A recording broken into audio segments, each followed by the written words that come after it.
Az Interreg pályázat, amely határon átnyúló pályázat, ez 2017-ben indult. Ez a típusú pályázat, aminek a fő célja az volt, hogy melléktermékek alternatív feldolgozását helyezte előtérbe. Alapvetően ez egy szlovák-magyar összefogásból indult pályázat.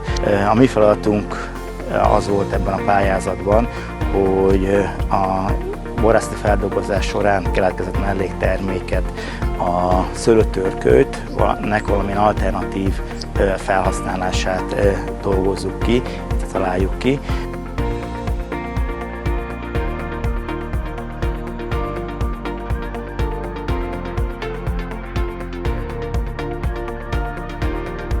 És elsősorban a szőlőmag, ami nagyon fontos számunkra.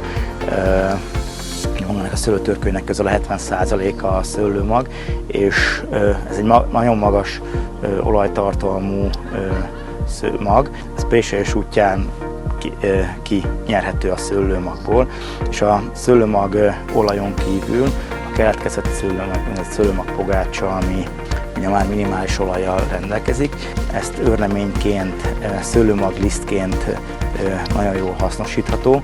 Az emberszervezet nagyon sok jó hatékony hatással bír, antioxidánsként, illetve koleszterin csökkentésként használható, illetve a szőlőmagliszt ezen kívül még kozmetikai iparban is nagyon-nagyon fontos szerepet tölt be.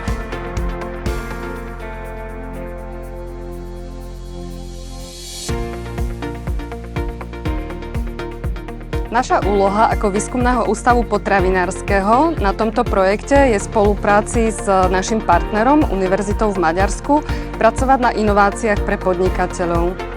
Na poloprevádzkovom pracovisku Výskumného ústavu potravinárskeho v Modre sme odskúšali navrhnuté prototypy nových výrobkov nielen v laboratórnom meradle, ale aj v poloprevádzkovom meradle tak, aby záujemcovia z praxe dostali kompletné údaje pre výrobu alebo pre prípravu a výrobu nových výrobkov.